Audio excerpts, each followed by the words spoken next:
Hello students, I am Harpreet Singh, biology coach. और जैसे आपको पता है कि हमने एक सीरीज़ स्टार्ट की है 9th क्लास की, और the cell structural and function unit of life, और हमने इसके मैक्सिमम क्वेश्चन जो थे अटेम्प्ट कर लिए हैं, कंप्लीट कर लिए हैं। तो इसका एक बड़ा ही इंपॉर्टेंट क्वेश्चन है जो आता है पेपर के अंदर और बच्चे बड़े ज़्यादा कंफ्यूज हो जाते हैं। उसी क्वेश्चन को आज हम सॉल्व करेंगे, that is difference between plant cell as well as animal cell. Animal cell और प्लांट सेल के बीच में जो डिफरेंस होता है वो क्या है। तो मैं बार बार आपको बोलता हूँ कि जब भी कभी आप कोई डिफरेंस करते हो तो उसको पिक्चर की फॉर्म में किया करो, ताकि आपके जब भी आप कभी पेपर में बैठते हो देखने के लिए तो बच्चे मैक्सिमम कंफ्यूज हो जाते हैं, क्योंकि उन्होंने वर्डिंग जो वो लर्न की होती है या उन्होंने एक रट्टाफिकेशन रोट लर्निंग की होती है, उनको पिक्चर का पता ही नहीं है, प्लांट का सेल और एनिमल सेल कभी देखा ही नहीं है, सिर्फ टीचर ने बोर्ड पे लिख दिया और उन्होंने रट लिया। तो जब हम इन्हीं चीज़ों को अपने सामने विजुअलाइज करते हैं तो हमारे कोशिश करो कि जब भी आप लर्निंग करते हो तो आपके मैक्सिमम जो सेंस ऑर्गन्स हैं वो इन्वॉल्व होने चाहिए।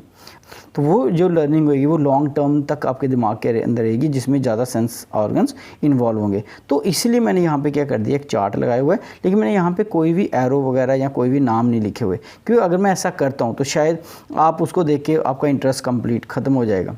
तो अगर मैं यहाँ पे डायग्राम लगा रहा हूँ दो, और इन दोनों डायग्राम्स में सिर्फ लिखा है प्लांट सेल और एनिमल सेल, इसके अलावा कुछ भी नहीं। क्यों? क्योंकि मैं यहाँ पे बैठा हूँ, आपको एक एक करके इनको रिवील करूँगा। तो चलो बिना टाइम वेस्ट किए हम इसको अब स्टार्ट करते हैं। Difference between plants and animal cell, तो ज़्यादा नहीं, हमें 5-6 जो मेन डिफरेंसेस हैं उनको देखना है, और ये भी देखना है कि इनमें दोनों में कॉमन जो फीचर्स हैं वो भी क्या हैं। ओके, तो सबसे पहले हम स्टार्ट करते हैं प्लांट सेल और एनिमल सेल के डिफरेंसेस के बारे में। तो सबसे पहले अगर हम यहाँ पे देखें, जैसे मैं आपको यहाँ पे हमेशा लगाता हूँ, तो अगर हम देखें ये क्या हमारे पास प्लांट सेल और ये वाला कौन सा है, एनिमल सेल।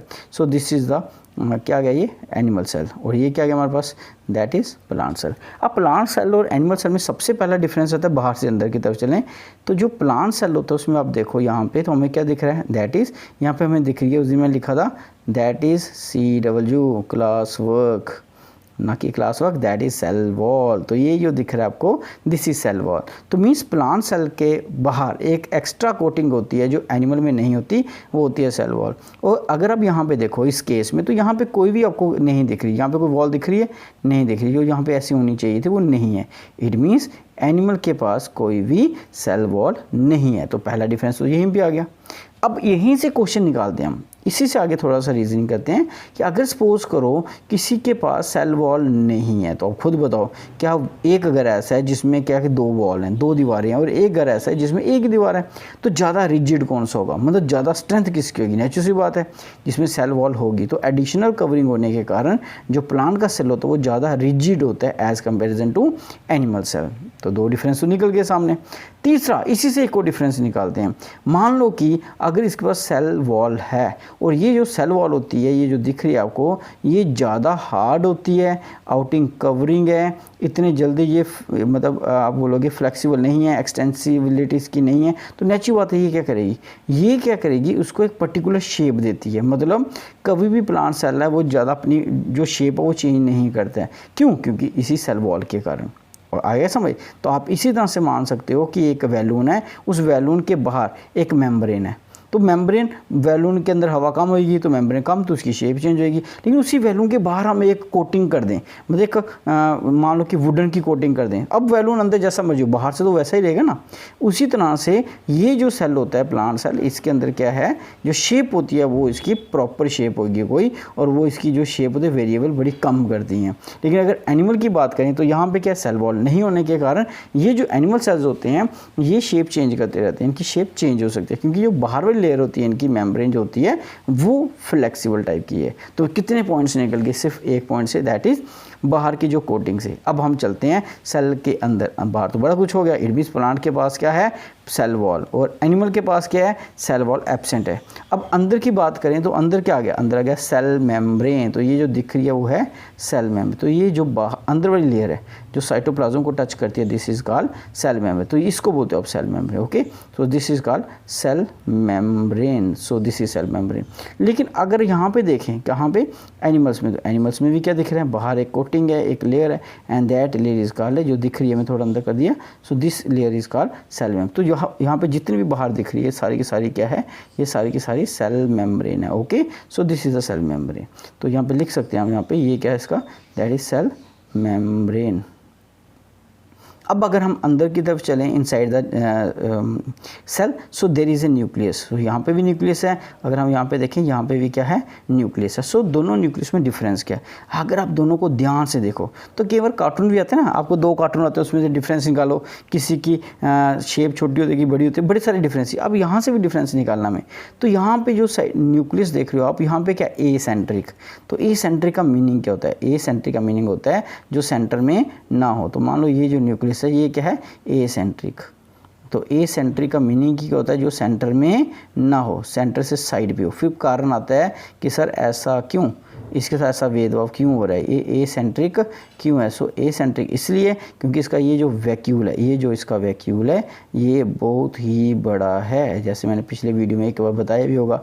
अब तो कंक्लूजन है, तो वैक्यूल बड़ा होने के कारण उसको धकेलता है, जिसके कारण ये साइड पे चला जाता है। लेकिन अगर हम बात करें एनिमल सेल की, तो एनिमल सेल में जो वैक्यूल्स हैं वो क्या हैं, छोटे छोटे हैं। तो मान लो ये वैक्यूल्स हैं, ये वैक्यूल है, ये वैक्यूल है। अब ये वैक्यूल छोटे होने के कारण तो इसको धकेल नहीं पाते, इसलिए ये क्या होता है, सेंट्रिक। तो यहाँ पे क्या आएगा, ये सेंट्रिक हो जाएगा, मतलब कि ये सेंटर में प्रेजेंट होगा न्यूक्लियस। ये भी डिफरेंस आ गया। ओके, तीसरी बात अगर हम बात करें कौन सी, वैक्यूल की, तो अब वैक्यूल की बात की तो वो देख लेते हैं। तो वैक्यूल यहाँ पे देखो प्लांट सेल के अंदर, और एनिमल्स में देखो, अगर मान लो ये वैक्यूल्स हैं, ये मैंने अभी बनाई वैक्यूल है, ये वैक्यूल है। तो अब यहाँ पे गिनो कितने, 3 हैं। तो ऐसे 3 नहीं होंगे, बहुत सारे होंगे। So in case of animal cells they possess number of vacuoles, whereas in case of plant only one vacuole is present. अब साइज की बात करें, so the size of vacuole of plant is larger than the size of vacuole of animal cell. तो animal cell के comparison में जो plant cell का vacuole होता है वो बहुत ही ज़्यादा बड़ा होता है। तो इसका मतलब यहाँ पे भी डिफरेंस आपको देखने को मिल रहा है। तो ये इसके अंदर एक डिफरेंस है। अगर हम बात करें नेक्स्ट क्लोरोप्लास्ट की, तो यहाँ पे कुछ सेल्स होंगे। मान लो कि हम इसी को मान लेते हैं कि ये कि हमारे पास एक सेल ऑर्गेनेल है जो कि है क्लोरोप्लास्ट है। तो क्लोरोप्लास्ट का होता है, मैं इसको मान लेते हैं ये क्लोरोप्लास्ट है। तो ये क्लोरोप्लास्ट क्या है, तो क्लोरोप्लास्ट एक सेल ऑर्गेनेलिज है जो किस में प्रेजेंट होता है, प्लांट के अंदर। और इसी क्लोरोप्लास्ट के अंदर होता है दैट इज़ कॉल्ड क्लोरोफिल। और यही क्लोरोफिल होता है जो लाइट को ट्रैप करके खाना बनाने में मदद करता है। इट मीन्स ये सेल ऑर्गेनेलिज के वजह से ही जो प्लांट होते हैं वो होते हैं ऑटोट्रोपिक, और जो एनिमल सेल है उनके पास ऐसा कोई भी सेल ऑर्गेनेलिज नहीं है। It means they lack, animal cell lack chloroplast. तो ये भी एक डिफरेंस आ गया कि प्लांट सेल जो ऑटोट्रोपिक है बिकॉज ऑफ क्लोरोप्लास्ट, तो एनिमल सेल में वो क्लोरोप्लास्ट है ही नहीं, इसलिए वो खाना बना ही नहीं सकते। उसको किस पे डिपेंड रहना पड़ता है, उसको डिपेंड रहना पड़ता है प्लांट के ऊपर। तो ये भी एक डिफरेंस है, यहाँ तक कोई मुश्किल तो नहीं है। अब इसके बाद हम बात करते हैं कि दोनों के अंदर फीचर। अगर यहाँ पे देखें तो यहाँ पे भी इनके पास क्या है, एंडोप्लाज्मिक रेटिकुलम, और यहाँ पे भी बात करें एंडोप्लाज्मिक रेटिकुलम। ओके, तो एंडोप्लाज्मिक रेटिकुलम दोनों में ही होगा, स्मूथ और रफ दोनों में ही एंडोप्लाज्मिक रेटिकुलम होगा। न्यूक्लियस की बात की दोनों के अंदर है। साइटोप्लाज्म की बात करें, जैसे मैं यहाँ पे बना रहा हूँ, दोनों में होगा, यहाँ पे भी होगा, यहाँ पे भी होगा।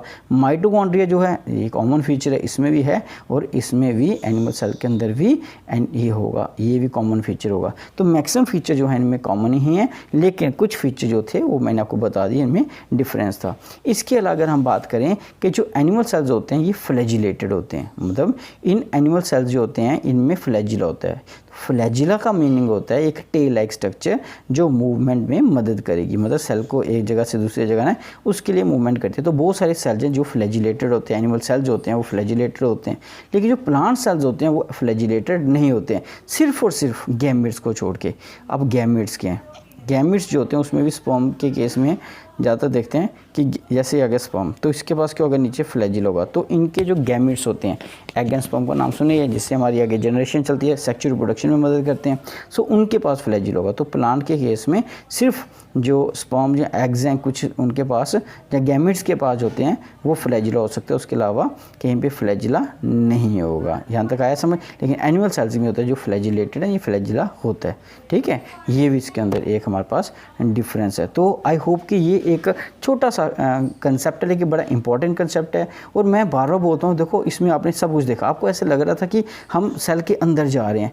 जब आप ऐसा करके पढ़ोगे तो पेपर के दौरान आपको कुछ लर्न करने की ज़रूरत नहीं है, आपको सिर्फ विजुलाइज करना है कि उस दिन सर हमें पढ़ा रहे थे तो किस तरह से पढ़ा रहे थे, कहाँ पे हम गए, सर ने बोला था कि इसमें ये होता है, इसमें रिजिड होता है। तो ऐसे जब आप लर्न करोगे तो इसमें आपको आगे लॉन्ग टर्म मेमोरी में रखने के लिए मज़ा आएगा।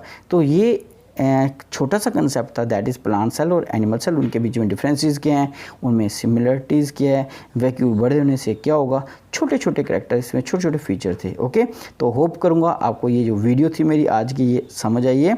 और अगर मैं बार बार बोलता हूँ अगर समझ आती है तो प्लीज़ इसको लाइक शेयर ज़रूर करें। और मेरी अब आने वाली जो वीडियो होगी उसमें शायद आपके टेक्सचुअल क्वेश्चन आंसर भी करेंगे, प्रोकैरियोटिक यूकैरियोटिक क्वेश्चन एक आपका बड़ा इंपॉर्टेंट वो भी करेंगे, वो भी ऐसे डायग्रामेटिकली करेंगे। तो उसके लिए आपको यहाँ पे बेल आइकन जरूर दबा देना अपने मोबाइल में, ताकि जैसे ही मैं सुबह ये वीडियोस डालता हूँ डेली तो वो आपको रेगुलर बेसिस पे मिलती रहें। ओके, तो आज तक के लिए इतना ही। Thank you.